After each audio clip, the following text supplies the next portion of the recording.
thank you for attending this webinar. My title today is Supporting Women's Decisions on Place of Birth. I'm going to talk a little bit about how midwives might talk with women and partners about both the evidence from Birthplace in England and the Place of Birth recommendations in the revised NICE guideline on intrapartum care. Rupert also asked me to say something about what women say about their experiences of planning where to give birth, so I'm going to incorporate some of that. And the content there comes from my PhD study, which was in how people make decisions about where to give birth. That was a qualitative longitudinal narrative study with women and partners. And Rupert also wanted me to talk about how women's previous experiences influence their planned place of birth, which I do a bit, but I want you to let you know as well that I've just published a paper on that, a follow-up paper from my PhD, looking at how one birth might influence future planned place of birth. And it's quite an interesting issue, and there's not a lot written about that. So let me just move on. I thought if we could start off just by reminding ourselves, reappraise the policy and the service provider context. And the justification for my PhD study was actually our changing childbirth is nearly 20 years old now. And when it was published in 1992, of course it's older than that as I speak today, but when I started my PhD 6 years ago, it was coming up to 20 years. And at that time the home birth rate was about 1 to 2%, and there was some sort of sense of optimism that might increase. But actually in 2007, when Maternity Matters published, we've still got a national home birth rate of about 1 to 2%. And obviously that varies across the country. In some places are closer to around about 9%, but they're the real exceptions, and our national average hasn't really shifted. And then Birthplace in England, when that data was gathered, we knew that there'd been a slight change, that the home birth rate was still sitting about 2%, 2.5%, but we had started to see alongside units open up and freestanding units, and between them they accounted for 5% of births. And the most recent evidence from the National Audit Office in around about 2013, I think it is, says that home birth is still up to 2%, but we've seen a huge expansion alongside midwifery unit births, up to 9% now, and freestanding units, which are a little bit more vulnerable, are still sitting at about 2%. So that sort of gives an overall picture of where women are currently giving birth. And just to put that in sort of broader context, from the study that Jane Sandel did, and I was part of that team as well, which looked at maternity workforce and quality and safety issues. That study identified for the first time that actually about 45% of women are eligible for birth in low-risk care settings at the end of pregnancy. I'll just pop that in there so we can think about the relative mismatch between the number of women who could give birth in a non-obstetric unit setting and the number that actually do.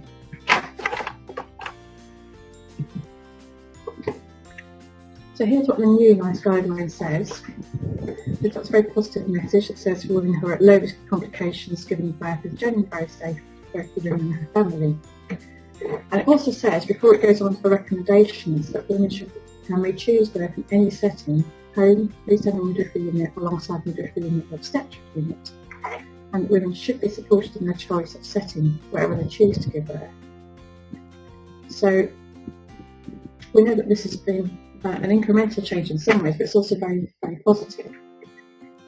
And the advice then goes on to say it advises, get the right wording, that multips who are expecting their second, third or fourth babies who are at low risk are advised to plan birth at home in a midwifery-led unit, and that's particularly suitable for them because the rate of interventions is lower than the obstetric unit, and the outcome for baby is no different compared with an obstetric unit. But the women expecting their first baby who are also at low risk of complications are advised to give birth in a midwifery-led unit, freestanding or alongside. So it stops short of advising home for nulliparous women, even if they're low risk, because of that slight increase in perinatal adverse outcome in that group. But I think also what's radical about this guideline is for the first time it's not recommending hospital obstetric unit birth for women at low risk complications. That's quite a big change really.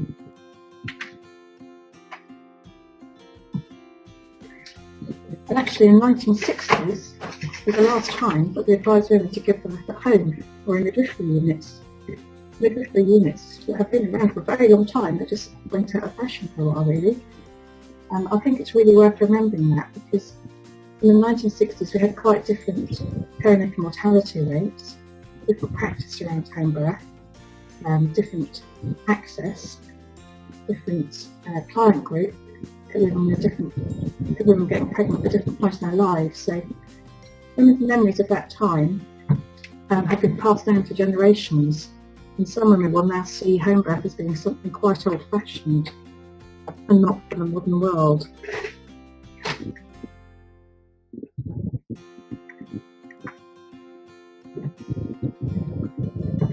So just to tell you a little bit about the piece of work that I've done over the last couple of years. Can I just interrupt for 2 minutes? Would you be able to come a little bit closer to the mic? I think some are struggling to hear. Can I just, of course. If you raise your voice a little bit, I think we've just got some people on not so strong audio, that's all. Okay, apologies. Is that? That's good. Just one more bar up. That would be great. Okay. I'll go for that. This is just an introduction to the piece of work that I've done in the last couple of years, which is built on my PhD work. I got some subsequent funding from the NHS to think about how we might communicate the findings from Birthplace with women and with families. I had 2 years funding, which finished at the end of 2014, and one of the things that I did was to produce this guide called Birthplace Decisions. Well, I say I did it, actually I had a lot of help, a lot of people worked with me on this, and it was a strong consensus gathering process. And the aims of this guide were to communicate findings from the Birthplace cohort study with women and with partners, and actually with clinicians as well. What I wanted to do was provide some way of supporting discussions that form the basis of informed decision making for birthplace decisions. And I also felt that it was important to try and find a way to represent the birthplace statistics in a way that was accessible to people, so that people can make sense of what the study found. So I set out on this sort of mission to see if I could translate them into some sort of visual graphics. And that's not my background, because I'm a qualitative researcher, so I'd had help from statisticians and data analysts with that piece of work, and obviously with, from artists as well. But I should say that mine's not the only place of work in this field by any stretch of the imagination, and I think you've already had a webinar on the Portsmouth app. Some of you may not have attended that one, but Portsmouth Hospital also got some funding from NIHR to develop an app which they share with women. In Portsmouth, women can choose between hospital, obstetric unit, alongside unit, and there are 3 freestanding midwifery units as well as a home birth service, so it's quite a broad range of options. And what the app does is introduce those options to women and sort of gives them information and advice about which setting would be most suitable for them, for low-risk women. So that app goes to everyone, and they did some audit work and found that it increased the number of women who said that they made a definite decision about where to give birth by quite a marked amount. It went up from something like 25% before the app to around about 60% once they've introduced it. So their app's been working really well, and they can actually sell it to other trusts. Another really important piece of work which actually brings everything together is the Which Birthplace Decision Analysis tool. And I should say that I'm involved in that as part of the advisory group, but it's Miranda Dodwell's work actually on the Birth Choice UK website, which was developed into this super website. And this actually is a genuine decision-making tool because it looks at women's preferences, provides a high amount of information, and helps women think through the process of deciding where to give birth. It's still intended that they would also talk to their midwife or obstetrician, but I think it's probably the best and most robust tool that's available at the moment, and it's updated every year with HERS data, so the information is very up to date and live. So why this and why now? Well, a lot of things happened around about the time that Birthplace was published, which was 2011, and so this evidence from Birthplace was moving into the public domain, and I should see there's a lot of work being done to seek consensus amongst the Royal Colleges, but not a lot was being said about how we would talk to women about this, and it made me a bit concerned that the information would not be shared with women. And at the same time, there was just before that, there was the white paper which put nothing about me without me into health policy. And I really felt that, you know, maternity care has got such a record of doing effectiveness research with women. It's led the field, it initiated the Cochrane studies, but we just don't get there with sharing up-to-date evidence-based information with women. We lag behind so many other specialties in this, which is quite surprising. So I wanted to start thinking about that and to think about whether or not some of the initiatives in other areas, such as public health or cancer care, could be translated into maternity care.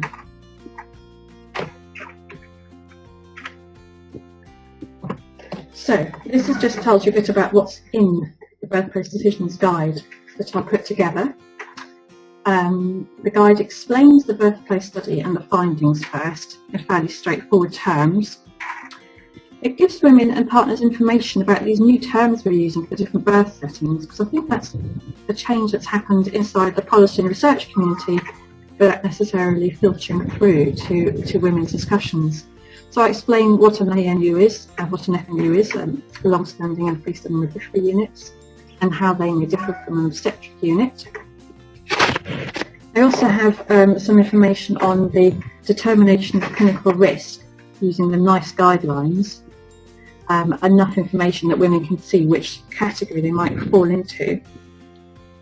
And I start to explore women's preferences and responses to birthplace decisions.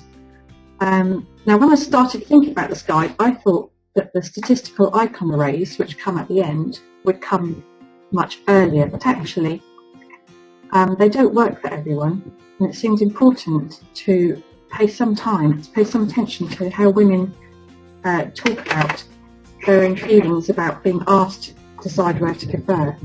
And for this I drew on evidence from my PhD study and on the consultative work that I was doing. In the course of that, I was speaking with women who were having antenatal teaching, who were just at the end of their pregnancies and going through classes. I talked to MSLCs, I talked to the NCT quite a lot, and sort of got feedback about what would be useful and what women's feelings were. And I asked a cartoonist to try and put some of that into a sort of cartoon format for me. And then what happens is that after that point, I present the birthplace findings as icon arrays, which I'll come to in a minute, in the logic and order of the birthplace cohort paper. So I start off with the main outcome, which is the perinatal or baby outcome, and then I look at the outcome for women, the secondary outcomes, and then I added in some information about extra resources and links where they might go for more information. So my overall idea was that this is something that women could read before they talk to a midwife or an obstetrician. They could talk to their partners or their friends or families or anyone else they might want to discuss this with. They could think through their own ideas and then use that to help inform a clinical decision-making in a session. So this is just a couple of examples for you, in case you haven't seen the full decision support aid.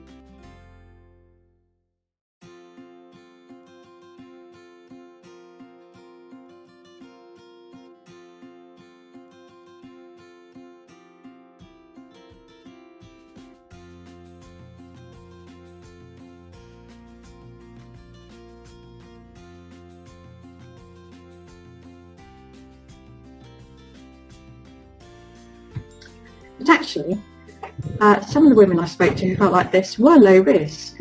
They just saw themselves as perhaps being more complicated than that.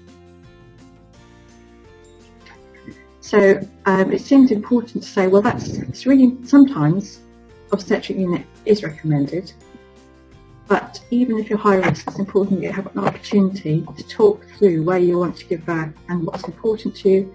And it goes on to say a bit about having normal birth supported in the obstetric unit environment. So this is effectively kind of a myth buster for the first couple of pages. I look at issues that come up and how we might respond to those. This is another very, very powerful message. I need to be where there are doctors to feel safe. And this is obviously very difficult because very often it's first-time mothers that feel like this. They're really certain that they should be in hospital. And we know that they're most likely to have interventions if they're in hospital. And yet we wouldn't want to unpack that sense of safety that they have. So this is a difficult issue, but I thought it was more important to confront it and think we should talk it through. And sometimes hearing and understanding that midwives are trained to deal with emergencies the same way that doctors are, and that you'll get a lot of support in a midwife-led unit, perhaps an alongside unit, that might be enough to make someone consider it. So I think it just provides a point at which people can actually start having those discussions.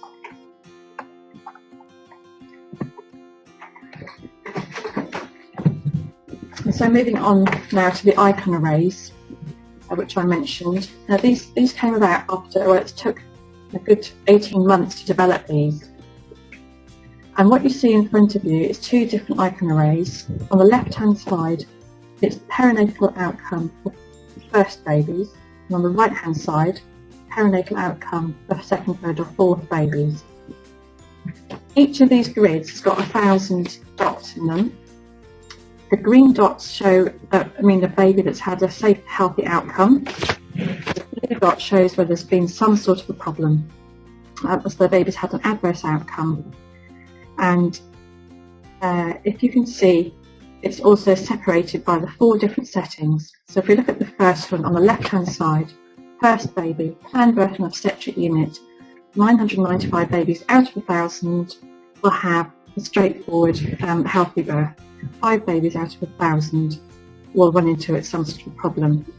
And that's quite important because people often assume that they're in hospital, they're immune from this happening. So it's really important to establish that as a baseline, that even in hospital, even in a healthy low-risk pregnancy, 5 babies out of 1,000 will have an adverse outcome. And then below that is the alongside midwifery unit, which is exactly the same, 5 babies per 1,000 affected. So there's no difference actually between obstetric unit and alongside unit for perinatal outcome.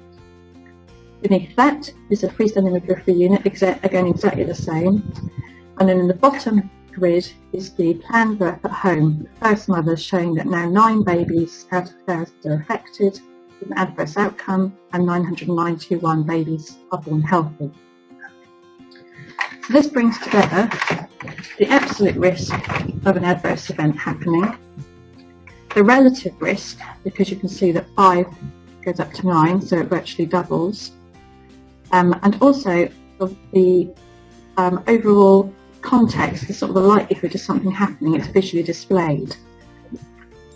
And you can then see exactly the same information on the second, third and fourth time babies, but this time the perinatal outcome is either 3 per 1,000 or 2 per 1,000. It's low everywhere and there's no statistical difference between any of the settings. And if I take you back, to the first baby, planned birth at home, you'll see that I've outlined 4 out of 9 babies with an orange outline, and that's to highlight how many more babies would be affected if birth were planned at home rather than freestanding alongside or the obstetric unit. So that's the basis of the icon arrays for perinatal outcomes. And then maternal outcomes, which there are several different ones within the guide, but I've got here normal birth. So this shows a woman's icon. These are in percentages, so there are 100 women figurines for each one. And it's the same principle. So first baby on the left-hand side, second, third, fourth on the right. Normal birth is using the maternity care working party definition of normal birth, which was calculated by Birthplace. So you can see, which is actually quite shocking, that less than half women having a first-time baby in hospital will have a normal birth. And you can see how that goes up. So it's 62% in the alongside midwifery unit, 70% in freestanding, and 67% at home. So of course, Birthplace was analysed on the basis of intention to treat. So some women were transferred, about 45% of first-time mothers are transferred into hospital. So here we're seeing the effect of those transfers, bringing down the normal birth rates. But then by comparison, if you look at second, third and fourth baby, normal birth is higher for all women.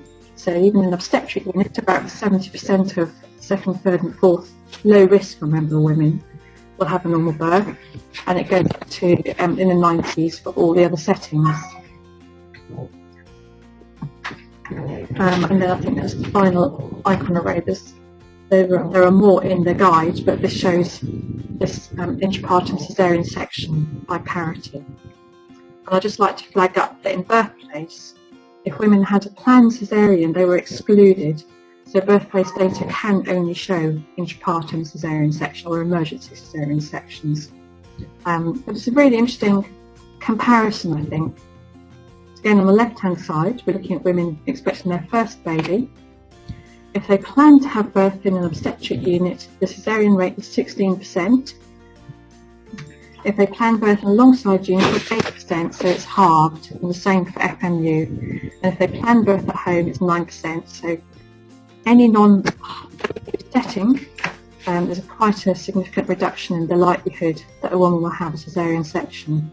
And of course, a caesarean section in the first birth is likely to be a caesarean in a second or subsequent birth as well, and would rule out giving birth in a non-hospital setting for any subsequent pregnancy. And then for women expecting a second, third and fourth babies, this shows the likelihood of caesarean if they're planned in a birth in an obstetric unit to be just 5%, which is important. And in other settings, it's very, very low. It's about 1%.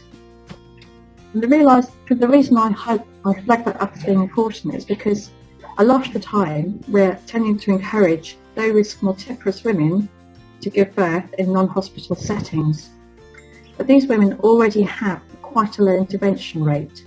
So it's great for them that they have the opportunity to give birth in these other settings, but it won't have a great deal of impact on our overall caesarean rate, because the women who are influencing that are first-time mothers primarily. So, that's a bit about the guide. Excuse me, have a bit of water. And I just thought I'd just talk a little bit, I hope we'll have some questions and discussion in a minute as well.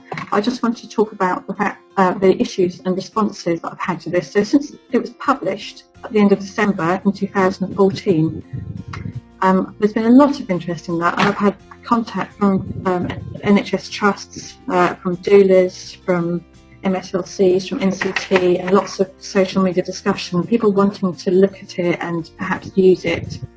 And just last week I heard that it's gone on the NHS Choices website, which I'm really, really proud of. But it's fair to say that I know from consultation that not all women want this degree of information or find it useful. So I see this as a starting point, as a way of thinking about how we might talk to women about place of birth, but I don't expect that it's right for everybody. And I've put in there, it's out there, but it's not very nice. And that this refers to a difficulty that NICE have used Birthplace and also a Norwegian study by Blix et al. To calculate the figures for their implementation tables. So at the moment, all trusts are asked to use the NICE implementation tables, which have got slightly different figures, and they're figures in out of 1,000 for outcomes. So this Birthplace decision guide is slightly different from the NICE implementation, which is causing a bit of a problem in terms of uptake for trusts. I think as well, I mean, I've always intended that this is a starting point. It's not perfect by any means. We did really consult very strongly during the process, but it hasn't been formally tested, so we don't know if using something like this changes women's decisions or makes a particular decision more likely or makes the decision-making process better. We need to do some more research on that. And I just wanted also to reflect on things that midwives have said to me about the Birthplace Decisions Guide. Quite a few asked when is the right time to have this discussion. So you'll know that the Ninth International say that we should talk to women at booking about place of birth, but in my PhD research I found that women found this is a really uncomfortable time. They don't want to think about place of birth, or breastfeeding for that matter, or stillbirth when they're booking. They've barely come to grips with being pregnant, they haven't had a scan, and they still feel it's all very tenuous. So my view is this is a decision that we should perhaps tell people at booking that they have different options available, but we shouldn't think about a decision until probably the third trimester, at least after 24 weeks. I've been asked why women who are gravid to 5 and above or older than 35 years are not considered low risk, and that's actually because the NICE guidance has changed on this, and so it says that women in this group, for this group of women, these groups of women, birth and obstetric unit is now recommended. So that's why they haven't been put as low risk in my decision support guide. And also group B strep. If women are group B strep positive, a lot of alongside units will consider them, and actually some home birth services will take them as well. But NICE still says this is an indication of obstetric unit birth. And because my guide is based on Birthplace, which joined NICE, I've kept consistency with that. And I've also had practical questions like, where can I get it? Can I use it? Can I use bits of it but not all of it?